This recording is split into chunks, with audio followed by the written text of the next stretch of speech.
Hello, and welcome to today's program. I am James Monroe, the fifth President of the United States. Today, I will take you on a journey through time, diving deep into my life and experiences, revisiting a period of profound transformation and challenge. From the American Revolutionary War in the 18th century to the key decisions I made both at home and abroad. Each step of my journey was intertwined with the destiny of our nation. That I was born on April 28th, 1758, in the western part of Virginia, a place that, even in those days, felt vast and untamed. My family was not wealthy, and my father, John Monroe, was a farmer who worked the land, while my mother, Alice, was a loving homemaker. When I was just a boy, my father passed away, and my siblings and I were left to shoulder much of the responsibility at a young age. We lived a simple life, though not one without purpose. The land we lived on, the spirit of hard work, and the resilience instilled in me by my family would shape my journey in ways I could not yet understand. From my earliest years, I sensed the tension that existed between the American colonies and Britain. The way our freedoms were constrained by the British Crown, yet we were still expected to pay taxes and serve their interests, was a conflict that stirred something deep within me. By the time 1776 arrived, when the Declaration of Independence was signed, I knew that our struggle was not just one of rebellion, but a fight for freedom, liberty, and the pursuit of happiness. That I was just 18 years old when the Revolutionary War broke out. I didn't have the distinguished family lineage of some of my contemporaries, nor the wealth that might have provided me with an easy path. But what I had was a deep commitment to the cause of liberty and an unshakable belief in the future of this nation. Without hesitation, I joined the Virginia militia and took up arms for the independence of our land. Throughout the war, my military service was unremarkable in some ways, but the experience shaped me profoundly. I witnessed firsthand the harsh realities of war, its brutal costs, its fleeting triumphs, and the sacrifices made by men and women who, like me, yearned for a free and independent nation. After the war, our country was victorious, but the road ahead was anything but easy. We were left with a fragmented nation, a loose collection of states with little unity. The government was weak, the economy was struggling, and we had little standing in the world. It was in this moment of uncertainty that I decided to turn my focus to politics. Under the guidance of Thomas Jefferson, I entered public service in Virginia, where I served as a legislator and helped shape the future of the young republic. That it was during these early years of public service that I came to understand the need for a stronger central government. I worked alongside figures like James Madison and other founding fathers who shared my vision of a more unified nation. These early political experiences helped lay the groundwork for my later career in national leadership. That I also had the honor of representing the United States abroad, serving as our ambassador to France and later to Spain. During these years, I witnessed the complex dance of European diplomacy, and it became clear to me that the United States needed to chart its own course on the world stage. We could not afford to let European powers dictate the fate of the Americas, which is why I later introduced the Monroe Doctrine as president, a policy that warned European nations against interfering in the Western Hemisphere. The Monroe Doctrine became a cornerstone of American foreign policy, solidifying our independence and asserting our influence on the global stage. That my presidency was not without its challenges. While the world was changing rapidly, so too was our young nation. Domestically, we faced economic crises, sectional tensions, and debates over the very nature of our union. But I believed deeply in the American experiment and in the power of unity. As president, I sought to strengthen our federal government, ensuring that we could weather these challenges and emerge stronger. Looking back on my life, I see both triumphs and regrets. Yet every choice I made, every decision I took, was driven by a singular goal: to ensure the future of the United States as a free, independent, and strong nation. Today, I invite you to join me as we walk through the story of my life, my childhood, my service in the Revolution, my time in the presidency, and the legacy I leave behind. My story is not just my own. It is a story of this country, of the ideals we fought for, and of the dreams we sought to fulfill. Through this program, I hope you will gain a deeper understanding of the struggles and triumphs of my time and see how, together, we built a nation that continues to inspire the world. Let us embark on this journey, Looking back at how the United States, once a fragile collection of colonies, grew into the powerful nation it is today. I was born on April 28, 1758, in the western part of Virginia, a land that, even at the time, felt both vast and untamed. This region, though rich in resources, was still a frontier, rough, unrefined, and filled with challenges. My family was not wealthy. My father, John Monroe, was a hard-working farmer, managing a modest estate, and my mother, Alice, was a resilient and loving homemaker. Though we didn't have much in the way of material wealth, we were never without the essential qualities that kept us grounded: a strong sense of duty, perseverance, and an unwavering commitment to each other. Despite our modest means, our home was one where character mattered more than riches. My father was a man of principles, stern, steady, and with a deep sense of responsibility. He instilled in us the values of honor and hard work. My mother, on the other hand, was the emotional backbone of our family. Her wisdom, patience, and nurturing spirit were felt by all of us. While we didn't live in luxury, our home was filled with warmth, stability, and, most importantly, a sense of duty to one another. My father often said, "True wealth is not in the land you own or the riches you accumulate, but in the responsibilities you bear and the respect you earn." However, despite the calm that might seem to have enveloped my early years, my childhood was not without its hardships. When I was young, my father passed away, and I was left to shoulder much of the responsibility for our family. I was only 15 at the time, and the loss of my father was a blow I wasn't fully equipped to handle. The grief was profound, and yet, it forced me to grow up quickly. Losing him meant stepping into a role I was unprepared for, but I quickly learned that life doesn't wait for you to be ready. I had to step up to help my mother, to help guide my siblings, and to continue the work that my father had left behind. My mother was the rock that held our family together after his death. She was gentle yet strong, and she taught me one of the most important lessons of my life. No matter how hard life gets, you must always maintain your dignity. It was her unwavering strength in the face of adversity that made me realize the importance of resilience and the power of hope in even the darkest of times. Her influence on my life was immeasurable, and her teachings shaped me not just as a man, but as a leader in the years to come. Though our family faced financial difficulties after my father's death, my mother did everything in her power to ensure that my siblings and I could receive an education. Education was, after all, one of the few things that could never be taken from us. Our local school was small, with few resources, but I took full advantage of what little was available. It wasn't a formal education in the sense of what we might expect today, but it was enough to spark my thirst for knowledge. I became particularly drawn to subjects like history, law, and philosophy. These studies fueled a curiosity in me that extended far beyond the boundaries of the small town I had known my whole life. I started to wonder, if we had the right to choose our own destinies, why should we remain subjects to a distant and oppressive monarchy? Even though my early schooling was far from conventional, I was determined to make the most of the education I could access. I became a diligent student, always looking for ways to better understand the world around me. History became my passion, especially the history of liberty, government, and justice.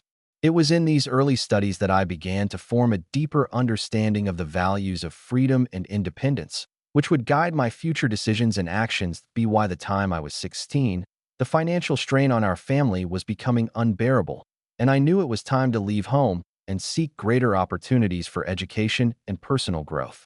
I enrolled in the College of William and Mary, one of the few institutions of higher learning in Virginia. My time there was transformative. I was exposed to new ideas, philosophies, and perspectives that broadened my worldview. Though America was still under British rule, I sensed that we were on the precipice of a major change. The relationship between the colonies and the British Crown was becoming increasingly strained, and I felt that the future of our nation was rapidly approaching a pivotal moment. During my time at the college, I was introduced to the writings of Enlightenment thinkers like Locke, Montesquieu, and Rousseau. Their works on liberty, government, and the rights of man had a profound impact on me. I began to solidify my own political views, which were rooted in the belief that a government should exist to serve the people and protect their natural rights. These ideas became the foundation of my future decisions, both as a statesman and as a leader. It was during these formative years that I began to see my role in the future of this country. I had not yet fully realized the path I would take, but I knew that the time for change was fast approaching. That my academic journey at William and Mary was not just about gaining knowledge. It was also about preparing for a greater purpose. Despite the small, quiet town I came from, I realized that I was part of something much larger, a revolutionary movement that would shape the future of America. I may not have known exactly what role I would play, but I understood that the fight for independence was no longer just a distant concept. It was a fight I would have to join. Looking back on those years, I see them not as a time of simply growing up, but as the crucible that forged my sense of duty and purpose. Though the world around me was uncertain, I understood that my life had a greater calling. I was being called to serve, to help shape the destiny of a fledgling nation that was struggling for its very survival and independence. It was these early lessons in resilience, responsibility, and the pursuit of knowledge that would lay the foundation for everything I would later accomplish. My journey in education, though not beginning in an elite institution, became the cornerstone for shaping my philosophy and decisions throughout my life. While my family was not affluent, my thirst for knowledge was never limited by our modest means. My early education was in a small, rural school where the resources were sparse and the curriculum basic. Though these early teachings provided a foundation, they did not fulfill the growing desire within me to understand the world at a deeper level.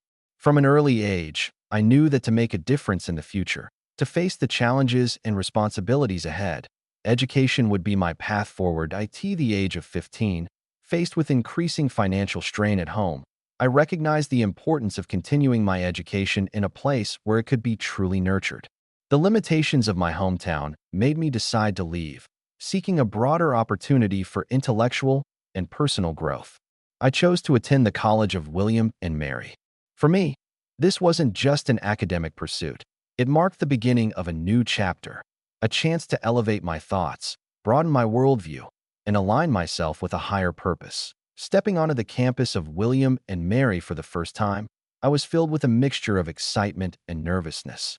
It was a world far different from the simplicity I had known. The college was a place of intellectual exchange, where ideas collided and minds expanded. The students came from various backgrounds and regions, but we all shared one common trait: a thirst for knowledge and a vision for the future. The atmosphere at William and Mary was one of vigorous thought and critical inquiry. Here, we weren't just expected to learn what was written in books. We were taught how to think critically, to question the status quo, and to find the truth beneath the surface. Our professors encouraged us to challenge assumptions and to understand the underlying causes of what we studied. I quickly realized that this was not merely a school. It was a crucible where my beliefs and ideas would be tested and refined. During my time there, I was introduced to the works of some of the most influential philosophers of the Enlightenment, thinkers whose ideas would forever shape my views on governance, liberty, and justice. John Locke's two treatises of government deeply resonated with me. His argument that every person has the natural rights to life, liberty, and property, and that government's sole purpose is to protect those rights, opened my eyes to the true role of government. I began to realize that government's legitimacy lies not in the will of a monarch, but in the consent of the governed. Locke's emphasis on individual rights and the idea that government should serve the people rather than control them became a cornerstone of my political beliefs. Additionally, Montesquieu's The Spirit of the Laws had a profound influence on me. His theory of the separation of powers, dividing government into distinct branches of legislative, executive, and judicial, was groundbreaking. It helped me understand that a government must be carefully structured to avoid tyranny and ensure that power is not concentrated in the hands of a few. This idea of checks and balances would later influence my thinking as I considered how to design a new, fair system of government for the young United States, ensuring that it would never fall into the hands of an oppressive leader or ruling class. Jean-Jacques Rousseau's The Social Contract presented another essential concept that would shape my views on governance. Rousseau's argument that government's legitimacy comes from the consent of the people, who agree to give up some of their freedoms in exchange for security and the common good, was a revelation. It became clear to me that government is not an external force imposed upon the people, but a collective agreement to pursue the common welfare. This deepened my understanding of the relationship between the state and the individual and further reinforced my belief in the need for a government that is accountable to the people, one that seeks to serve their best interests rather than to dominate them. The intellectual environment at William and Mary was not confined to classrooms alone. Outside the lectures, we were encouraged to debate, to discuss, and to explore new ideas. These debates, often passionate and intense, helped me refine my political views. It wasn't just about learning what others had written. It was about engaging with the ideas and applying them to the realities of our time. We debated not only philosophy, but also the future of America, the question of independence, and the nature of liberty and democracy. I realized that my generation would be the one to determine whether America would remain under British rule or become a sovereign nation. The conviction that I was part of something much larger than myself grew stronger each day. The ideas I was learning at school became more than academic interests. They were the foundation for the fight for American independence. While my academic experience at William and Mary was transformative, it also awakened a sense of responsibility within me.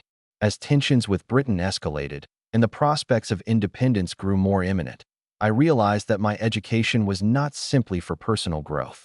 It was preparing me for a greater cause, the cause of liberty and independence. The knowledge I gained from studying political philosophy, the writings of Locke, Montesquieu, and Rousseau, was not just theoretical, it was practical. These ideas were essential tools in the coming struggle for American freedom. In the classroom, I learned about justice and rights. Outside, I could see that those ideas were coming to life in the world around me. The time to act was fast approaching. The friendships I formed at William and Mary were just as important as the lessons I learned in the classroom. I connected with many students who shared my ideals and passion for liberty. We spent hours discussing how to achieve a more just, free, and independent America. Though we were still young, the conviction in our discussions was unwavering. We knew the world was changing and that we would play a role in that change. These friendships and the discussions we had, filled with passionate ideals and visions for a new world, would become a critical part of my support network in the years to come. While my time at William and Mary was not long, it was undoubtedly the most formative period of my life. It shaped not only my intellectual development, but also my sense of purpose. It was there that I realized education is not just about personal advancement. It is about contributing to the future of a nation. The knowledge I gained, the philosophies I embraced, and the friendships I forged at William and Mary laid the foundation for everything that followed. They provided the intellectual framework for my decisions as a leader and prepared me to be part of a generation that would change the course of history. During my years at the College of William and Mary, I was not only absorbing academic knowledge, but also awakening to the political upheaval around me. Virginia, a land of vast importance, was caught in the midst of a turbulent era. The pressures from both external forces and internal changes deeply impacted my worldview. As a young student, I began to realize that the theories I was learning were no longer just academic. They began to connect with the struggles and fights of the real world. The political turmoil in Virginia, more than just a backdrop, became the catalyst for my evolving political consciousness. It was the spark for my understanding of liberty, democracy, and independence. After the Boston Tea Party of 1774, tensions between the American colonies and Britain escalated, and the British government's oppressive measures only fueled the growing resistance in the colonies. Virginia, one of the wealthiest and most populous colonies, was at the forefront of this struggle. Not only did this political conflict demand my attention, but it also encouraged me to rethink the relationship between a government and its people, especially when that government infringes on the rights of its citizens. In this volatile period, I witnessed how the political movements in Virginia grew from moderate protests to full-scale resistance against British rule. I remember how the Virginia legislature and local citizens groups began taking more aggressive action against the Crown. This transformation deeply affected me. I had always thought of politics as a matter of theoretical study, but here, in Virginia, I saw it as something much more visceral and urgent. The demands for liberty were no longer abstract. They were real, and they were being voiced by people whose livelihoods and freedoms were being threatened.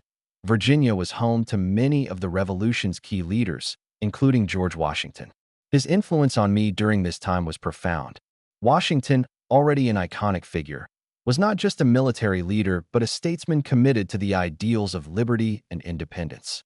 His speeches and actions made it clear to me that leadership was not merely about strategy. It was about embodying the virtues of courage, integrity, and selflessness. Washington's unwavering commitment to the cause of freedom inspired me and many others.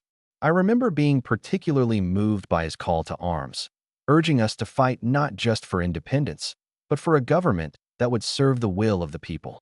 His leadership showed me that the fight for independence was not only a military struggle, but a moral and political one.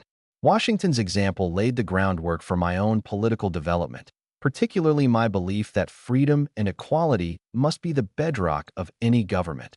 However, the turmoil in Virginia was not limited to political movements.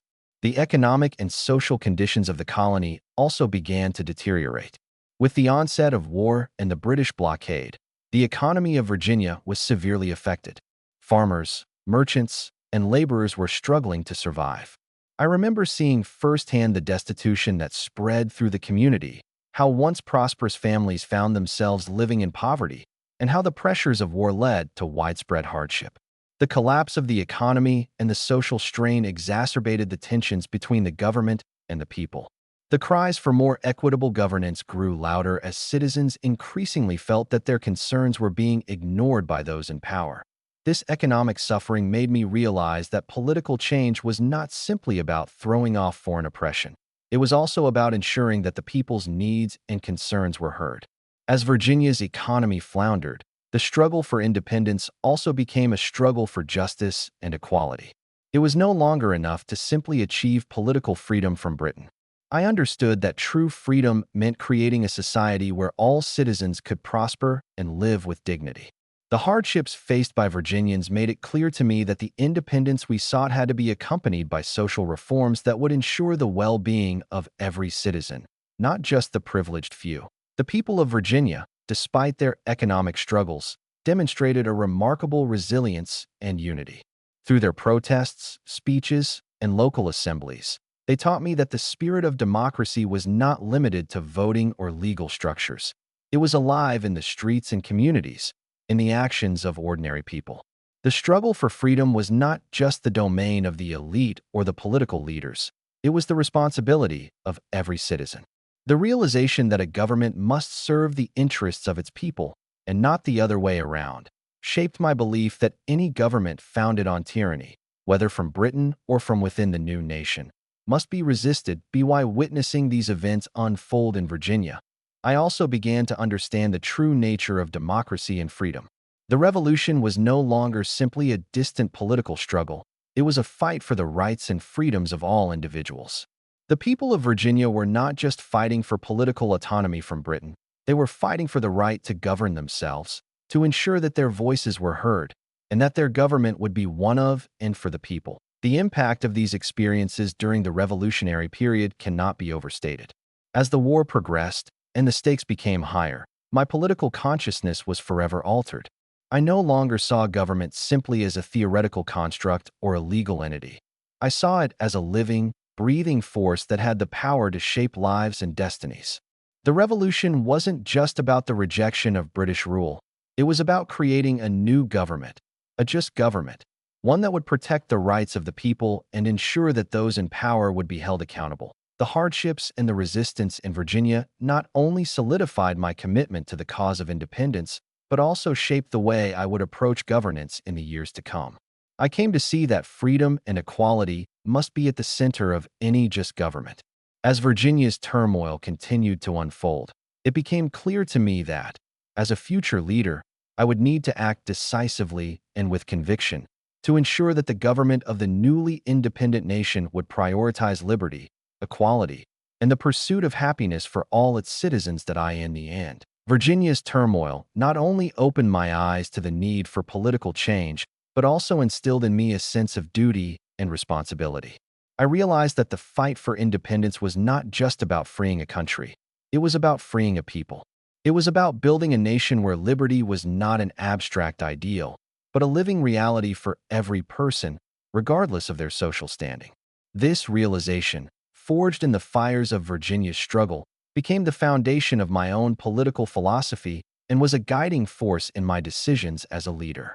After the victory in the War of Independence, we had freed ourselves from British rule, but the challenge of creating a stable and effective government loomed large. Despite declaring our independence, the new nation needed a political framework that could ensure its future prosperity and stability. The drafting of the U.S. Constitution became a pivotal moment in that process. Although we had freed ourselves from British oppression, we quickly realized that a government capable of uniting the different interests and powers in our diverse nation was urgently needed. The Constitutional Convention of 1787 was called to address this very challenge. Those of us involved knew that this wasn't just a political document. It would lay the foundation for the future of the nation. The atmosphere at the Philadelphia Convention was one of tension and uncertainty. Despite having a common goal of creating a stronger national government, the delegates were divided on how to design this new system. The states had different interests, economies, and political structures, making it difficult to find a compromise. Many had experienced failures with earlier attempts at unification, such as under the Articles of Confederation. The Articles had left the national government too weak to deal with pressing issues, like economic instability and interstate conflicts.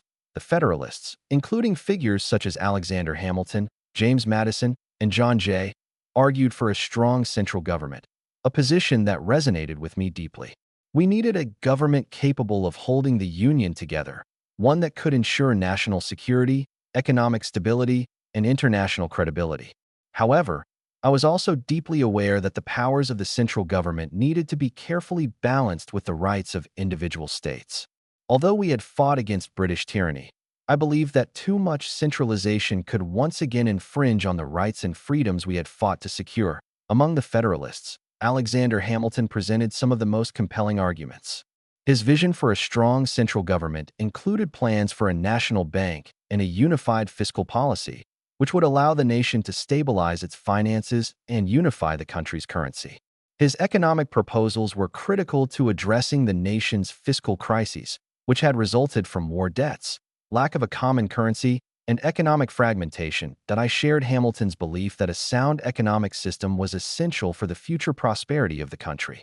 His idea for a national bank, in particular, seemed a necessary step towards strengthening the economy and giving the federal government the tools to manage national debt and trade. However, I also understood that a government with unchecked power could threaten the freedoms we had won. While a strong government was important, I was concerned that Hamilton's vision might not leave enough room for local governance and the rights of individual states. I felt we had to find a balance where the federal government could effectively manage national affairs without infringing on the autonomy of the states. Whereas Hamilton focused more on centralization, James Madison was a staunch advocate for the separation of powers. Madison argued that the key to a free government was a system of checks and balances between three branches: the executive, the legislative, and the judiciary. He stressed that without this division of power, one branch could easily become tyrannical, threatening the liberties of the people. That Madison's theory became a cornerstone of the Constitution. His ideas were not just theoretical. They were designed to protect the democratic principles we were fighting for. The division of government powers would ensure that no single branch could dominate the others, protecting both the interests of the states and the rights of the people. Madison's influence on the drafting of the Constitution was profound, and I found myself increasingly convinced that the system of checks and balances was the only way to ensure a fair and just government. Although I agreed with many of the Federalist principles, I was keenly aware of the need to safeguard states' rights. Each state in the Union had its own distinct character, economy, and needs, and I believed that it was important for states to maintain a level of autonomy to address local concerns. The power of the central government could not and should not be all-encompassing.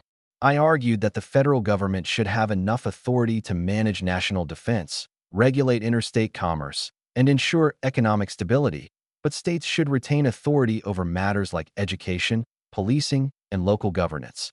This idea of balancing the powers of the federal government with the rights of individual states became central to my thinking during the constitutional debates. Eventually, this compromise was reflected in the Bill of Rights, which ensured that the federal government would not infringe upon the rights of citizens or states.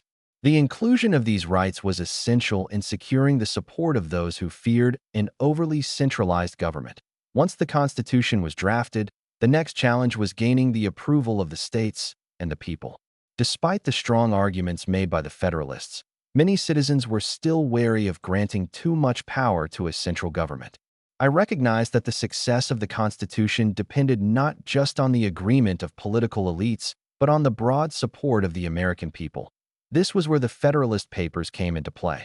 Written by Madison, Hamilton, and Jay, these papers were essential in explaining and advocating for the principles behind the Constitution.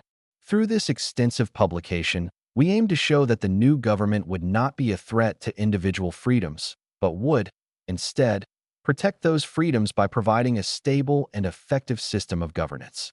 These writings played a crucial role in swaying public opinion and securing the ratification of the Constitution by the states. However, the Constitution's success depended not only on the Federalists' efforts, but on the willingness of the American people to embrace a government that balanced power with liberty. I learned that the legitimacy of a government comes from the consent of the governed. Without the support of the people, even the best constructed political system could falter. James Monroe assumed the presidency in 1817 during what became known as the Era of Good Feelings.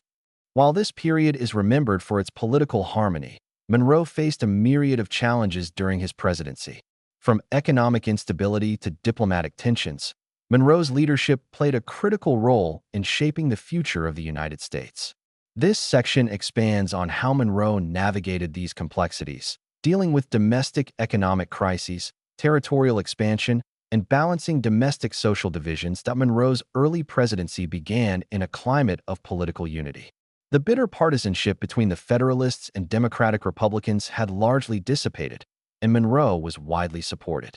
However, beneath this surface peace, the nation faced significant economic difficulties, especially after the War of 1812. The United States, after the War of 1812, was burdened with a massive national debt and an unstable financial system.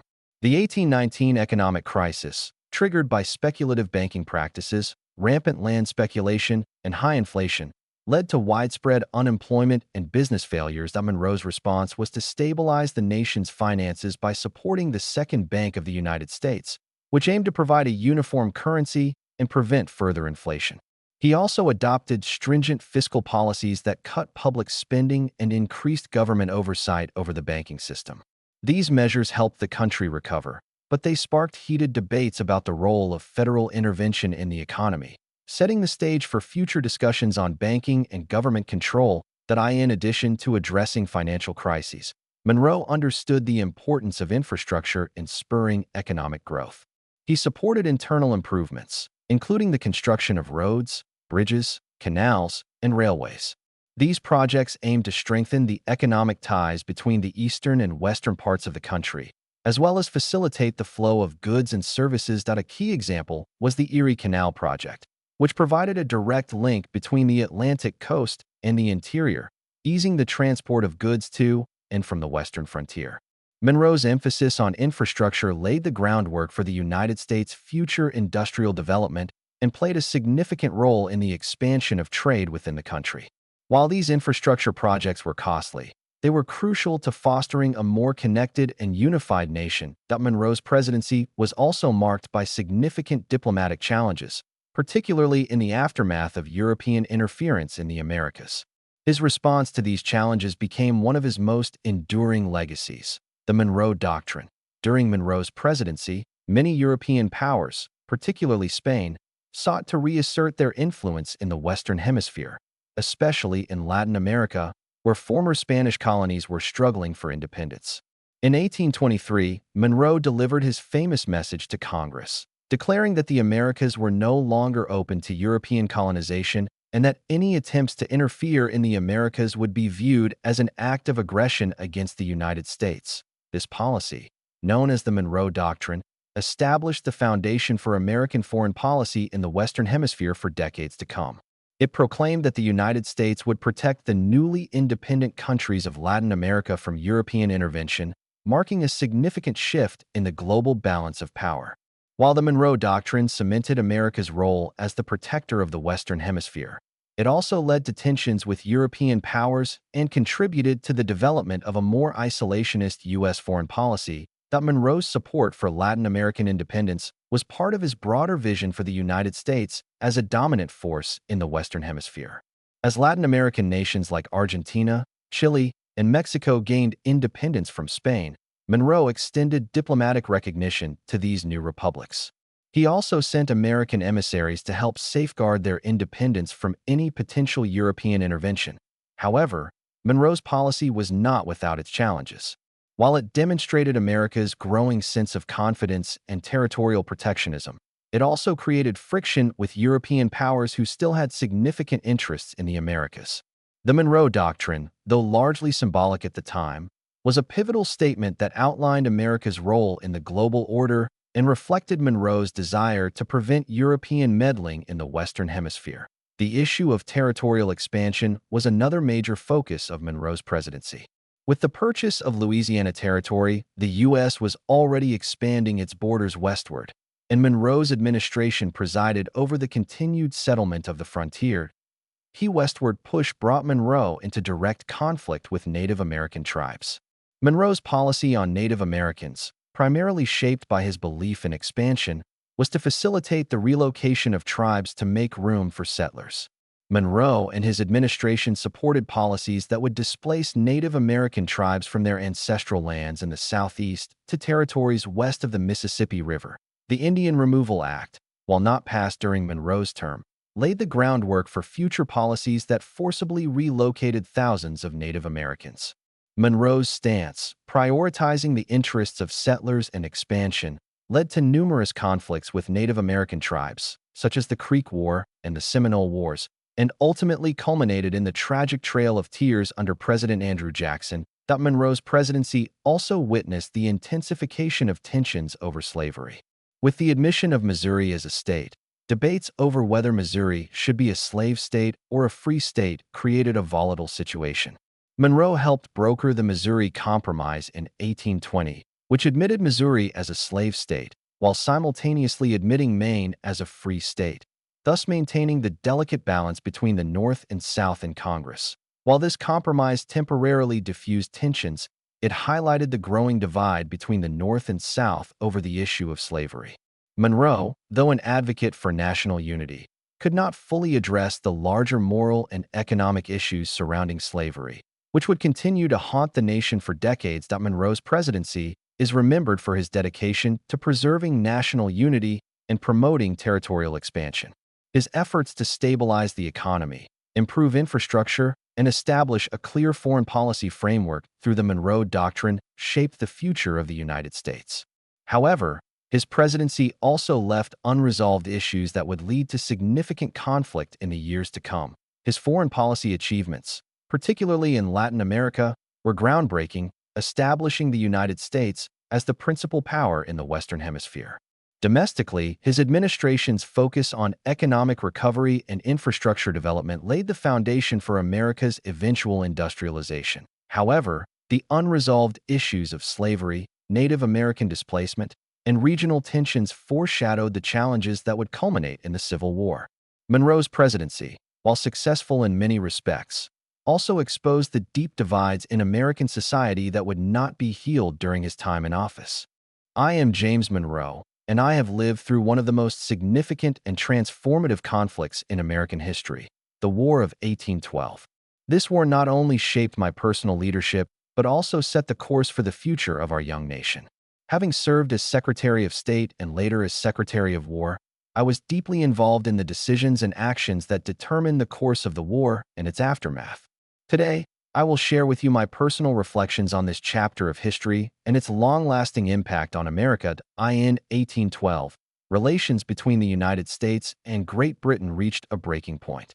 The British had been forcibly impressing our sailors into their navy, taking them from American ships and treating them as British subjects.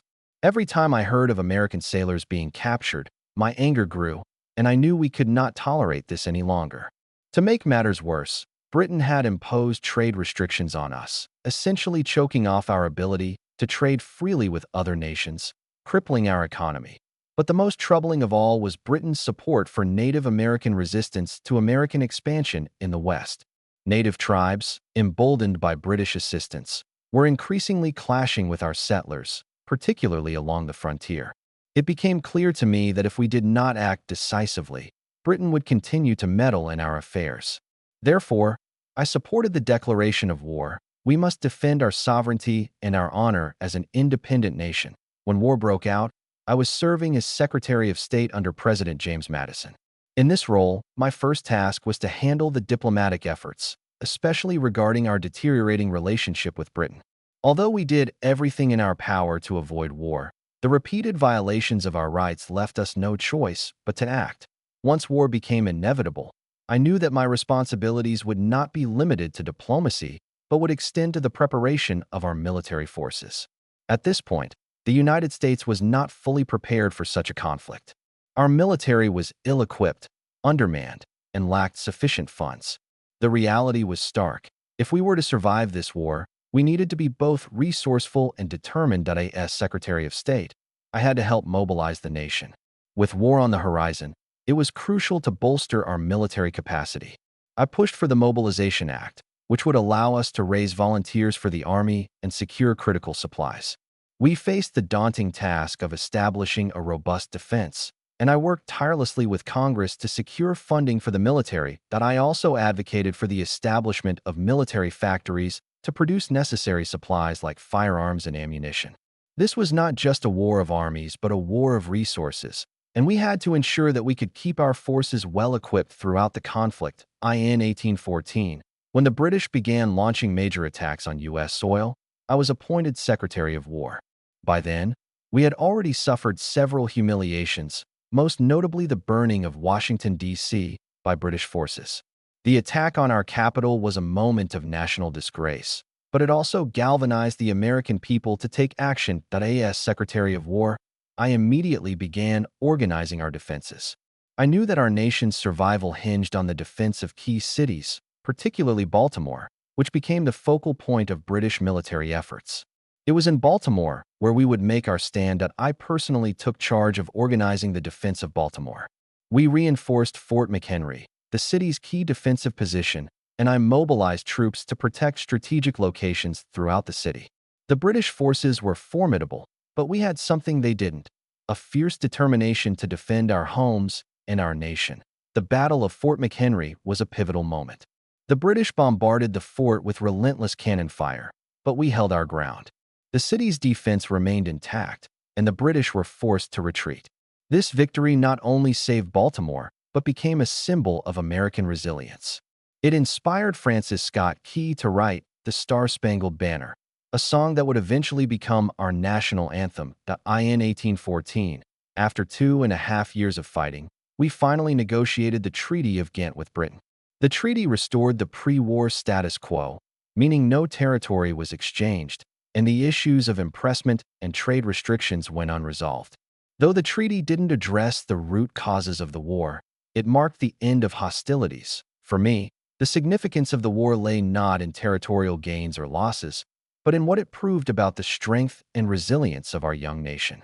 The treaty signified that America had held its ground against one of the greatest military powers of the time. We had demonstrated that we could defend our sovereignty and that our nation was now on the world stage as a serious, independent power. In the aftermath of the war, the United States entered a period of relative political harmony known as the Era of Good Feelings. National pride surged, and there was a sense of unity and optimism. During this time, I focused on initiatives that would ensure the country's continued growth and prosperity. I supported domestic infrastructure projects that would tie the country together, such as building roads, canals, and railroads. These developments were crucial to uniting the nation geographically and economically.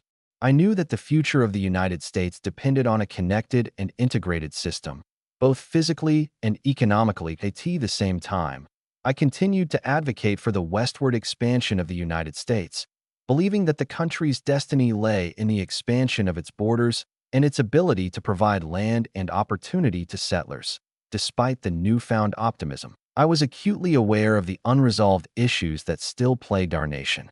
The question of slavery continued to divide us, particularly as new states were being admitted to the Union. While I brokered the Missouri Compromise in 1820, which temporarily resolved the issue of whether new territories would permit slavery, I knew that this was only a temporary fix. The deeper moral and political conflicts over slavery would continue to haunt the nation for decades to come. Similarly, our Native American policy, which I had been part of, led to the forced relocation of many tribes from their ancestral lands. Although these actions were supported by many settlers and politicians, I knew that they would have long-term consequences for our relationships with Native American tribes and for the moral fabric of the nation. Looking back on the War of 1812, I see it as a pivotal moment in the history of our country. The war brought us together in ways that nothing else could have, instilling in us a sense of pride and unity. But it also highlighted the challenges we still faced as a nation, the unresolved issues of slavery, Native American displacement, and regional tensions. As I look ahead to the future of our nation, I am confident in our strength and resilience.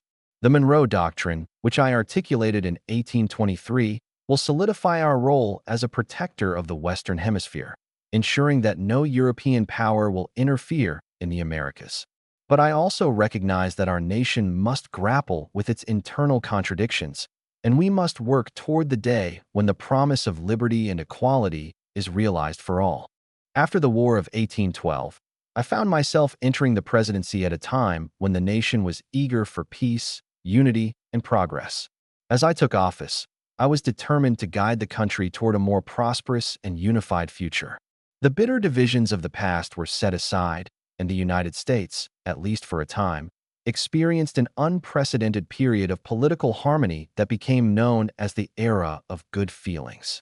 When I became president in 1817, the nation had just emerged from the chaos of war. The Federalist Party had nearly disbanded after its opposition to the war, and there was a brief moment when the Democratic-Republican Party seemed to dominate the political landscape. There was little party opposition, and, in the spirit of unity, I sought to govern with a focus on national interests rather than political divisions. The Era of Good Feelings was marked by a sense of collective purpose, economic growth, and widespread optimism. We were beginning to recover from the war, and I worked to implement policies that would build on that momentum. Infrastructure development was a key priority. Roads, canals, and other internal improvements would help bind the nation together geographically and economically. It was during this time that we witnessed the emergence of new technologies and the expansion of industry, particularly in the North Point. One of the cornerstones of my presidency was westward expansion. I firmly believe that the future of the United States lay in the vast, untapped lands of the West. After the war, there was a strong desire to settle the lands beyond the Appalachian Mountains, and I encouraged settlers to move westward and claim new territories. Under my leadership, the United States took steps to secure its territories and solidify its borders. In 1819, we negotiated the Adams-Onis Treaty with Spain, in which Spain ceded Florida to the United States. This was a crucial move, as it not only expanded our territory, but also marked a key victory for American sovereignty in the face of European colonialism. Furthermore, I supported the admission of new states to the Union, including Missouri in 1820.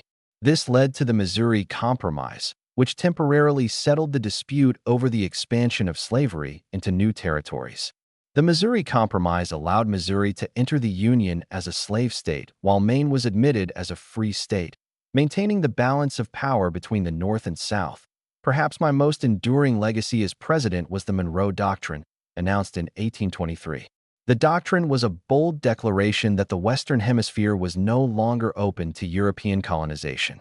I declared that any attempt by European nations to interfere with the newly independent nations of Latin America would be seen as an act of aggression against the United States. This policy was not only a statement of solidarity with our neighbors to the south, but also a firm assertion of American influence and independence. It was an important moment in American foreign policy, signaling to the world that the United States would no longer tolerate European interference in the Americas. Though initially met with skepticism, the Monroe Doctrine became a cornerstone of American foreign policy, helping to shape our role on the global stage for generations to come. The issue of slavery was, as always, a deeply divisive topic. And while the Missouri Compromise temporarily resolved the issue of whether new states would permit slavery, it was clear that the tension between the North and South was growing. I had hoped that the Missouri Compromise would quell the rising tension, but it only served to push the issue to the background for a time. In reality, it was only a matter of time before the question of slavery would once again come to the forefront of American politics. The Missouri Compromise allowed Missouri to enter the Union as a slave state, while Maine became a free state, thus maintaining the balance between free and slave states in the Senate. However, the agreement also established the 36-degree 30-foot line, north of which slavery would be prohibited in future territories. While this compromise temporarily preserved peace, it was clear that the issue of slavery would not be settled so easily, and it would continue to divide the nation. During my presidency, I was also focused on economic development and internal improvements. The war had shown us the importance of having a strong internal infrastructure, and I worked to support programs that would expand our transportation networks, particularly the construction of roads and canals. The Erie Canal, completed during my presidency, was a major achievement and provided a vital link between the Great Lakes and the Atlantic Ocean, facilitating trade and communication. That I also supported the Second Bank of the United States, which helped stabilize the nation's finances and provide a more uniform currency.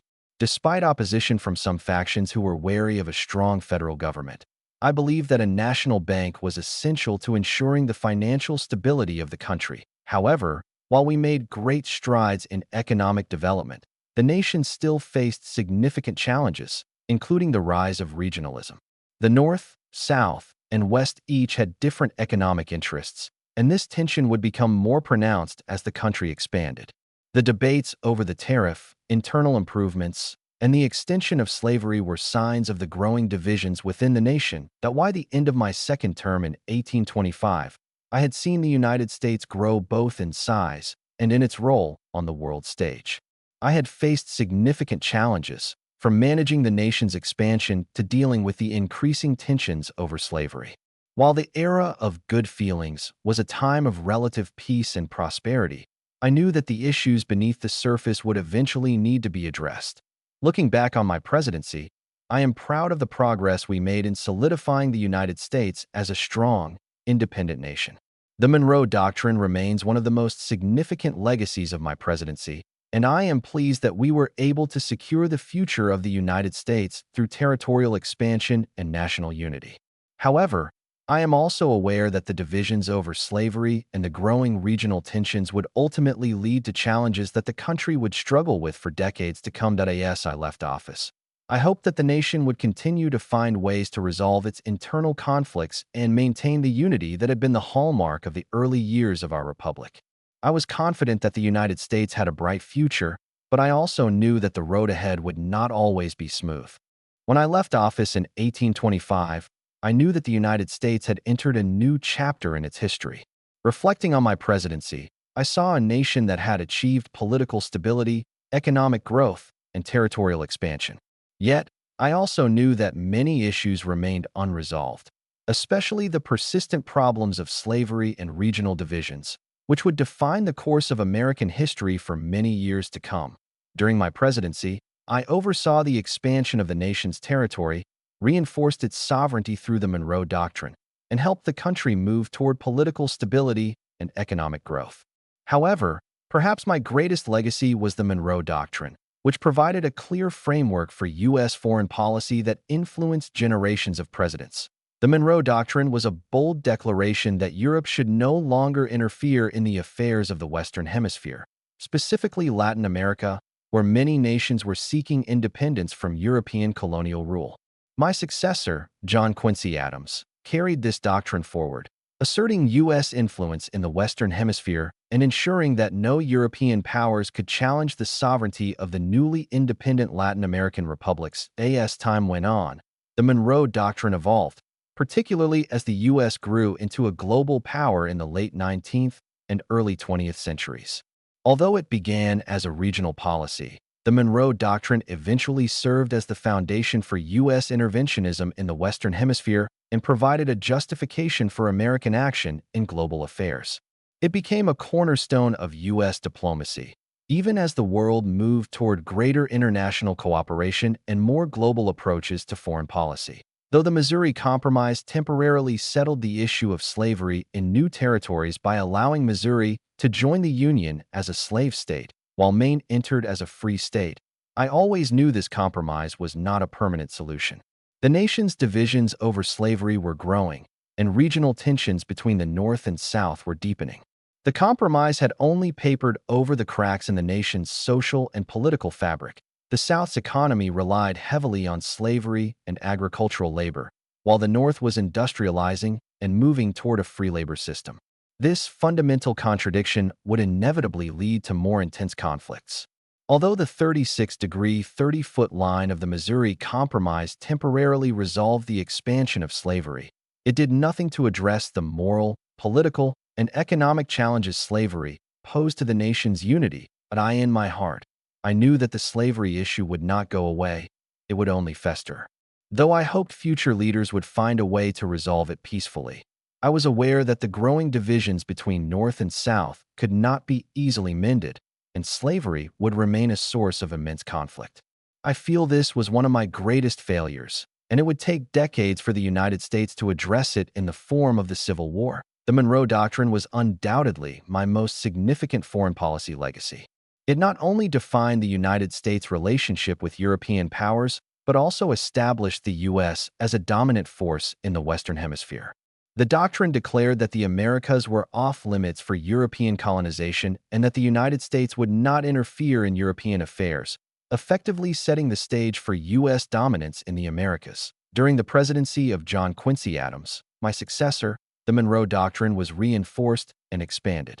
Adams continued to assert U.S. leadership in the Americas, particularly in the context of Latin American independence movements. His support for newly independent nations in Latin America was based on the Monroe Doctrine's core principle, that Europe should not meddle in the Western Hemisphere. While the Monroe Doctrine initially addressed European colonial interests, it evolved over time to reflect U.S. global ambitions. As the U.S. grew stronger and more assertive, particularly in the late 19th century, the Monroe Doctrine became a justification for American interventionism in Latin America. It laid the groundwork for policies such as the Roosevelt Corollary, which allowed the U.S. to intervene in the affairs of Latin American countries to ensure stability in the region. The historical evaluation of my presidency is not without criticism. While I am remembered for leading the country toward political stability, territorial expansion, and a more autonomous foreign policy, many historians point to the fact that I failed to resolve some of the nation's deepest issues, especially slavery. My reliance on compromise and diplomacy was important, but it ultimately left unresolved conflicts simmering beneath the surface. One of the most significant critiques of my presidency was my inability to address the moral and political question of slavery. The Missouri Compromise temporarily alleviated tensions, but it didn't tackle the underlying issue of slavery's expansion into new territories or its place in American society. The failure to confront these issues head-on contributed to the deepening divisions between the North and South, which would eventually erupt into the Civil War. However, despite these flaws, my presidency was instrumental in shaping the course of the nation. My leadership during the era of good feelings, the introduction of the Monroe Doctrine, and the expansion of U.S. territory all played a vital role in solidifying the United States' status as an emerging power in the Western Hemisphere. After leaving the presidency, I returned to private life, but I continued to follow the country's progress. As a former president, I remained deeply concerned about the direction in which the nation was headed, particularly as tensions between the North and South grew. While I no longer held political office, I took pride in the territorial expansion and infrastructure development that occurred under my leadership. The completion of the Erie Canal and other internal improvements during my presidency greatly enhanced the country's ability to trade, communicate, and grow economically. These infrastructure projects laid the foundation for a more connected and prosperous nation. I am pleased that these investments in infrastructure would eventually contribute to the United States' economic strength and facilitate its expansion, but I also understood that the nation was far from perfect, and it would face many more challenges. Although my time as president was marked by significant achievements, I knew that the unresolved issues, especially the issue of slavery, would haunt the nation for years to come. Looking back on my life and my time as president, I am proud of the progress we made. I guided the nation through a pivotal period, securing its place in the Western Hemisphere and leading it toward greater economic and political stability. But I also knew that America's future would not be without significant challenges. I hoped that future leaders would continue to uphold the principles of the Monroe Doctrine, ensuring America's independence and strength on the global stage. At the same time, I believed that the nation needed to confront its internal divisions. I hoped that the people of the United States would find a way to resolve the question of slavery and achieve true national unity. Though I did not live to see it, I knew that the struggle for freedom and equality would one day be fought, and the nation would ultimately have to reconcile its ideals with its reality. In the end, while my presidency may be seen as a period of transition, I believe I helped lay the foundation for a nation that would go on to become a global power. And while my efforts may not have solved all the nation's problems, I hope that my legacy continues to inspire future generations of Americans to work toward a more just and prosperous nation. When I retired from the presidency in 1825, I returned to private life, but I continued to watch over the progress of the young republic that I had helped guide for so many years. While my time in office had come to an end, my commitment to the future of America was far from over. As I transitioned from the role of leader to that of a private citizen, I found myself reflecting on the nation's path and how it would handle the challenges that lay ahead. After stepping down, I made my way back to my home in Virginia, where I hoped to enjoy a quieter life after the intense years of public service. However, my interest in the country's affairs never waned. I continued to speak out on national issues, offering advice and guidance where I could. I was particularly concerned with the political divisions that were emerging over issues like slavery, states' rights, and the growing sectionalism between the North and South. Though I no longer held office, I remained deeply involved in political life, offering support to my successors and giving counsel when necessary. I often found myself in contact with John Quincy Adams, my former Secretary of State and now the sixth President of the United States, whose administration was guided in part by my ideas, especially regarding foreign policy and national unity. In 1820, I was also involved in discussions surrounding the development of the University of Virginia, which was established by my close friend and political ally, Thomas Jefferson. Although I was not directly involved in its day-to-day operations, I was pleased to support the university and the ideals it represented, particularly the importance of education in fostering a healthy, democratic republic. As I grew older, I spent much time reflecting on the legacy of my presidency and the direction in which the United States was heading.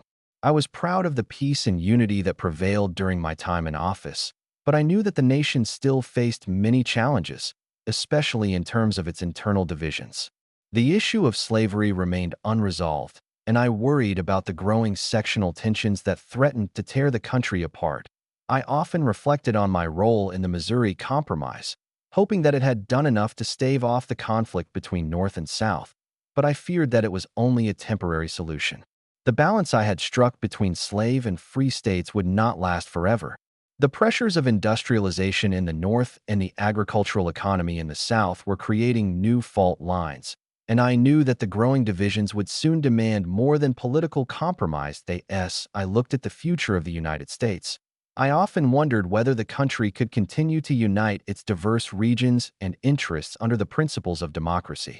I had hoped that future generations would be able to resolve the contradictions within the nation and forge a more perfect union. In my later years, I lived to see the United States grow stronger as a nation, but also more divided. I saw the country stretch its boundaries westward, with new states being admitted and the American frontier expanding further into the lands of Native American tribes. However, the issue of slavery and states' rights remained unresolved, and I feared that the day of reckoning was coming. I continued to serve in some ceremonial roles, but my health began to deteriorate as I approached my later years. In 1831, I withdrew further from public life, spending my final days reflecting on the country I had helped shape. I had seen the United States move from a fragile experiment in democracy to a growing, powerful nation, but I knew that the future of the nation would not be without great struggles. I passed away on July 4th, 1831, nearly 55 years after the signing of the Declaration of Independence, and on the same day as Thomas Jefferson and John Adams. My death marked the end of an era in American history. I had lived through the Revolutionary War, the founding of the nation, and the early years of the American Republic. My passing symbolized the final chapter in the lives of the founding generation of leaders who had fought for independence and established the country. In the years after my death, my legacy was honored by the nation I had helped to create. The Monroe Doctrine remained a defining feature of American foreign policy, and the Missouri Compromise continued to be remembered as a landmark in the nation's attempt to deal with the contentious issue of slavery. Looking back on my life, I can say with pride that I contributed to the growth and unity of the United States. While I may not have solved all the country's problems, I helped lay the groundwork for a nation that would continue to grow, to expand its borders, and to influence the world. Though I was a man of my time, I hope that my efforts to preserve the Union, protect the independence of the American people, and maintain peace on the world stage will continue to inspire future generations of Americans that I took solace in knowing that I had done my best to serve my country, and that my efforts, along with those of my fellow founding fathers, helped secure the future of the United States. As I passed into history, I hope that the nation I helped create would live on as a beacon of liberty and democracy for generations to come.